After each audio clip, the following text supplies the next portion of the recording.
No Jornal da Manhã, o comentário político de Josival Pereira. Josival, bom dia, sobrando até pra mim ontem, viu? Pois é, rapaz, que a assessora de Raíssa não conseguiu tapar a boca de Raíssa, queria impedir você chegar perto. E não deu certo, né? Porque ela falou e falou muito. Pois é. Raíssa tá aí, ela escolheu. Tá escolhendo. Quem conhece Raíssa sabe que ela é estorvada, que ela reage mais com a emoção do que com o coração. Ela sempre foi assim. Eu não sei se isso é bom para a defesa num processo rumoroso como esse, com a investigação como essa que está ocorrendo. O que é que pode dizer? Ela escolheu como defesa pública, porque isso que ela fez não serve para defesa no processo, defesa pública, defesa de imagem. O ataque, foi aquela velha história de que a melhor defesa é o ataque. Agora é preciso as pessoas entenderem claramente que isso aqui pode servir. Ela está magoada com a imagem dela, foi a imagem dela, colocaram isso, então ela vai para o ataque. É uma defesa de imagem, uma defesa política, não é a defesa na investigação, não é a defesa vai vir lá na frente ainda, depois que o Ministério Público fizer a denúncia, vai se ver, pelo que se viu no começo, que a prisão de Raíssa Lacerda não ocorreu simplesmente por essas 2 ou 3 servidoras aí que estão sendo atribuídas. Foi atribuída a ela, que ela disse que acusa a imprensa de ter atribuído a ela. Tem outras histórias lá, que a polícia tinha pego o telefone dela antes, tinha uns diálogos lá, mas isso aqui é essa história da defesa política que ela quer fazer, porque ela é uma pessoa política, tem uma história e tal da defesa política que ela vai fazer, e fez de forma muito emocional. De fato, o que as pessoas precisam entender é que, pelo depoimento que Raíssa deu lá na Polícia Federal, não por isso ontem, quer dizer, provavelmente outros, e não vai ser só Dinho, mas as investigações vão se estender provavelmente a outros vereadores da Câmara. Nos bastidores da Câmara já se fala, que claro, não tem nomes ainda, mas já se fala claramente, e aí provavelmente por conta da movimentação da própria Polícia Federal, que cerca de 4 outros vereadores serão chamados, provavelmente depois das eleições de segundo turno. Porque Raíssa diz não só que não participou do esquema, né, Território Livre, mas como foi vítima do Território Livre quando foi impedida de ter alguns acessos. Mas aí é difícil, quer dizer, é uma investigação. O que Raíssa fez ontem é uma defesa que eu estou dizendo, pública. A investigação é outra coisa que vai ser feita agora. Arrastou ela, desde a prisão dela, e aí estou dizendo que não é, que ela não deveria fazer, mas desde a prisão dela já se sabia que ela tinha arrastado não apenas Dinho, mas outros vereadores, que no primeiro depoimento dela, por que não prende fulano? Por que não prende fulano? Por que não prende fulano? Por que não prende fulano? Quer dizer, ela deu nomes, deu outros nomes, e aí provavelmente o que vai acontecer é, depois das eleições, se a Polícia Federal poderá fazer aí com o juiz, busca apreensão, a prisão, não sei, vai depender de outras coisas, mas prisão dificilmente, porque na verdade o assédio violento ao eleitor já passou, se ocorreu, já passou, não tem mais esse perigo de assédio violento ao eleitor, então talvez não se justifique mais nenhuma prisão, se justifica mandar de busca e apreensão. Tá olhando ontem lá na cidade de São Paulo, que houve muito busca e apreensão, tá certo? Casa de vereador, não houve prisão. Agora, mesmo assim, essa discussão toda, eu acho que eu não sei se vai ter uma discussão pública ou não vai ter uma discussão pública sobre isso, sobre essa história toda, como a polícia vai, eu estou repetindo isso, como a Polícia Federal e depois como o Ministério Público vão conseguir poder provar a história do assédio violento a eleitores. Como é que os políticos acusados, como é que eles participaram desse assédio violento aos eleitores? Como é que eles chegaram lá e disseram assim, não, isso aqui não entra, isso aqui, porque pelo menos o que a gente não viu tudo, o que a gente viu a troca de mensagens entre um preso, tá certo, e a companheira dele, depois em relação, lá no bairro de São José, em relação a uma outra pessoa que teria levado um candidato lá, o candidato aí não é esse não, tá entendendo? Então veja bem, Aí assim, mas e o candidato, o político, o beneficiário, em que é que ele participou? Qual foi a ordem que ele deu? Não, provavelmente vão acrescentar na denúncia associação para o tráfico. Tá certo? É também uma outra acusação. Tem um quadro sério, tem um quadro grave, mas aí a gente precisa aguardar todas as investigações. Isso que Raíssa fez foi isso. Ela chamou para ela não caiu sozinha, eu não vou cair sozinha, eu vou chamar gente aqui, pelo menos constrangimento da investigação vai ter muito seriamente para uns 4 vereadores na Câmara Municipal de João Pessoa. Ela também, no meio dessa confusão, ontem anunciou que está desistindo da vida pública, que está sendo o último momento em que ela participa da política. Já na outra eleição, em 2020, Raíssa não se elegeu. Foi bem votada, mas não se elegeu.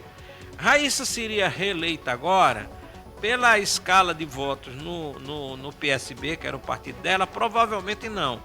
Pela escala de votos no PSB, provavelmente ela ajudasse a eleger mais um. Mas provavelmente Raíssa ficaria também na suplência, ou seja, ela está desistindo, mas também a política estava desistindo dela. A gente começou meio que na área policial, né? Mas vamos agora falar de eleições propriamente dita aqui em João Pessoa. Jovem Pan, eleições 2024.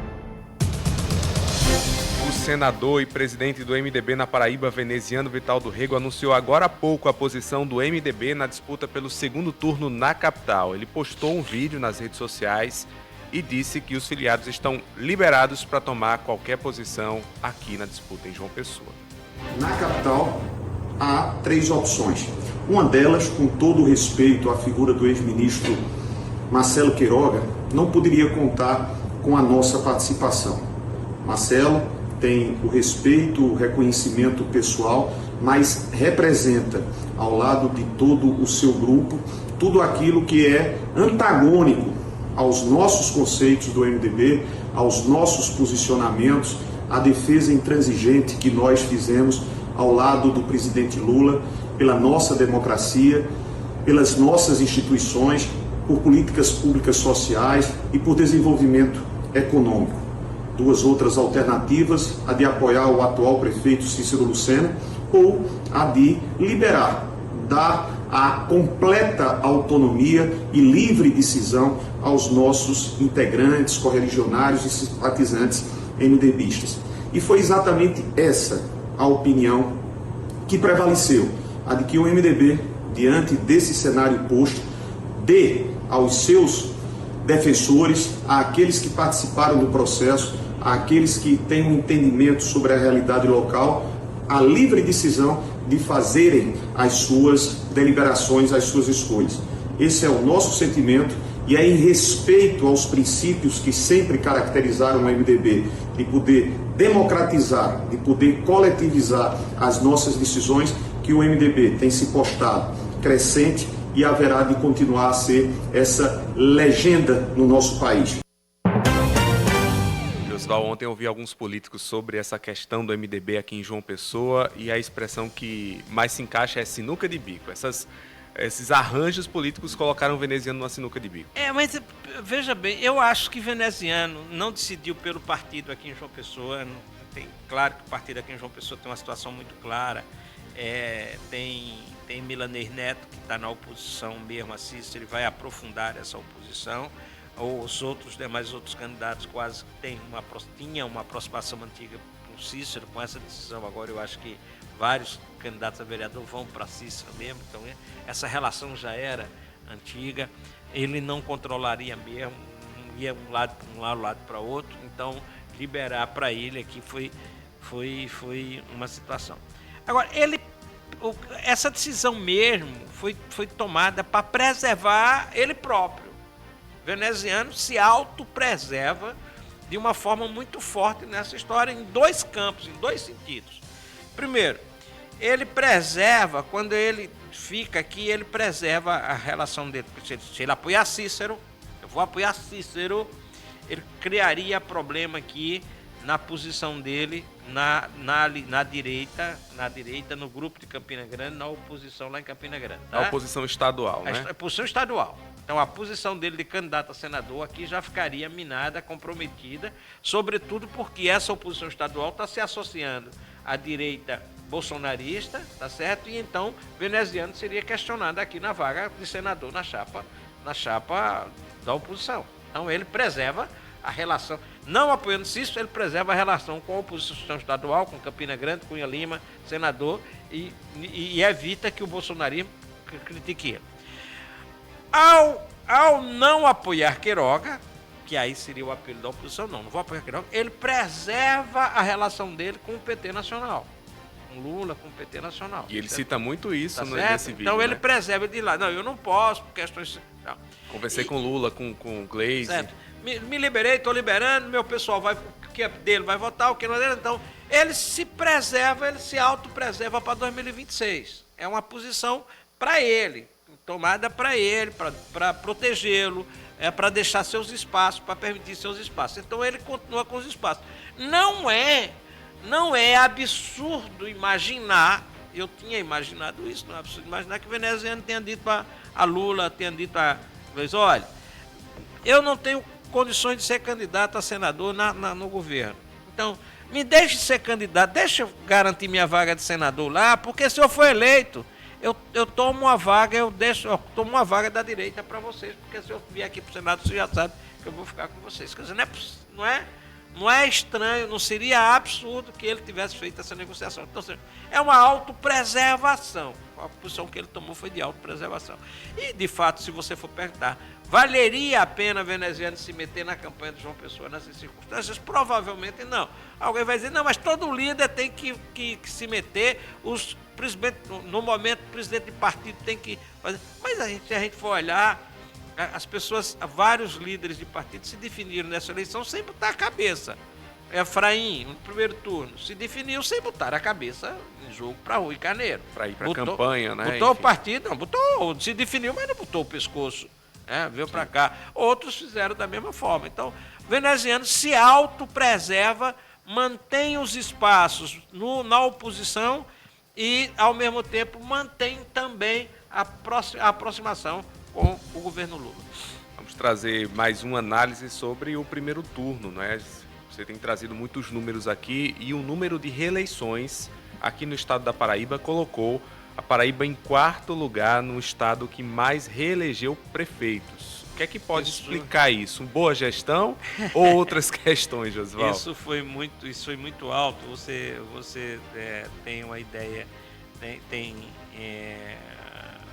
o presidente do Tribunal de Contas, Fernando Diniz, vem dizendo isso desde o início do ano, que o excesso de contratações de servidores desequilibraria o pleito, né?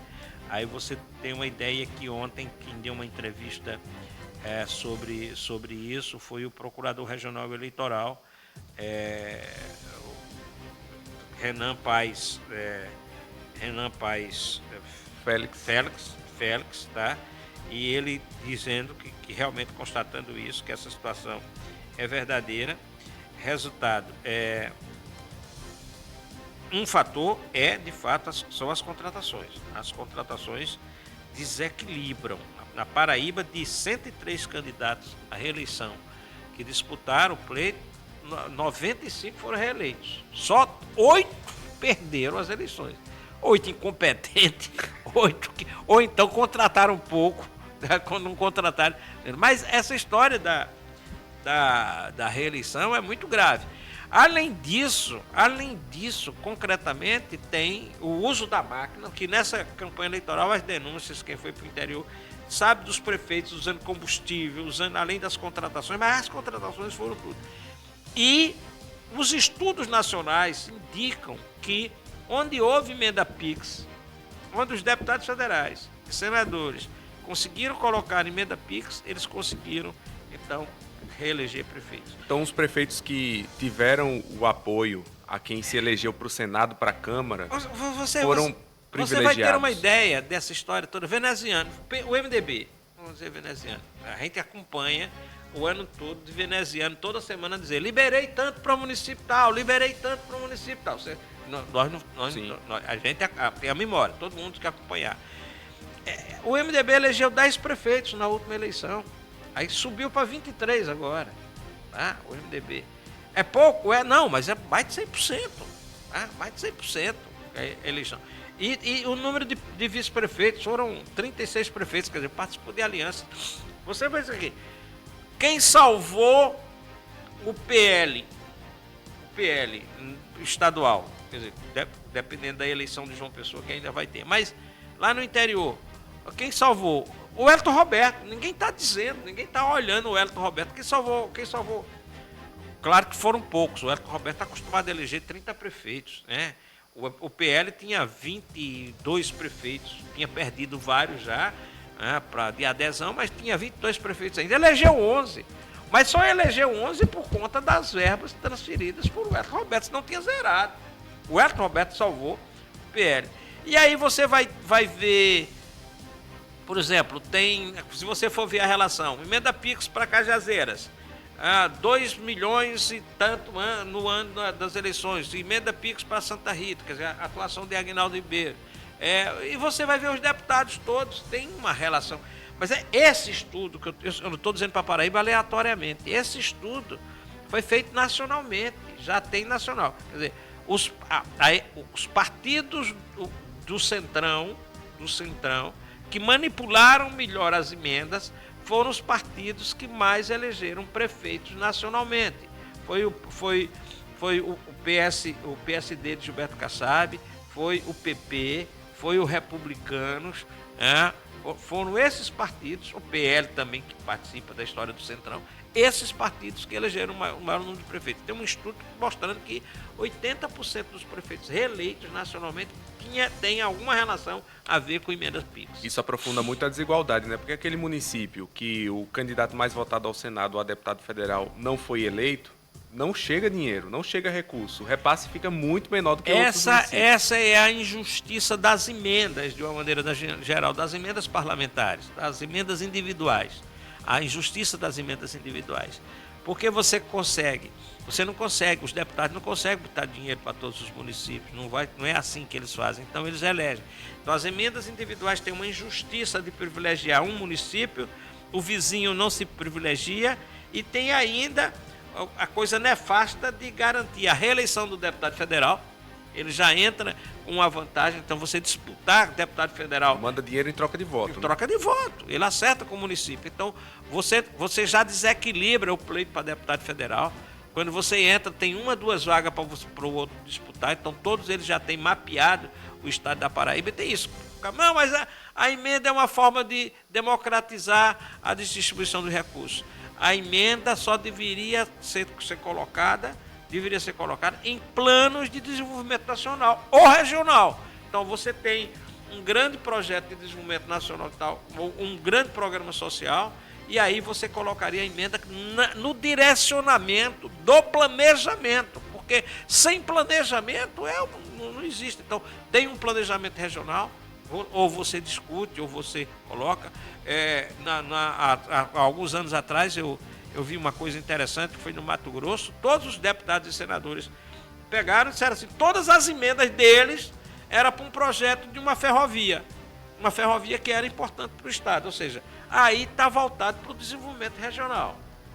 O presidente Lula foi eleito dizendo que ia combater esse tipo de funcionamento, mas está seguindo a cartilha, né? O Supremo é que está tentando... Os caras têm reclamado que o governo enrola, mas o governo participa, é impossível, o Supremo o ministro Flávio Dino está tentando dar transparência, já tem o deputado Arthur Lira reclamando hoje, dizendo que aquilo ali é uma perseguição. Enfim, tem umas histórias assim, eles ficam tentando defender de todas as formas as emendas individuais. Pessoal, bom dia, até amanhã. Até amanhã, bom dia para você. Intervalo rápido, a gente volta já.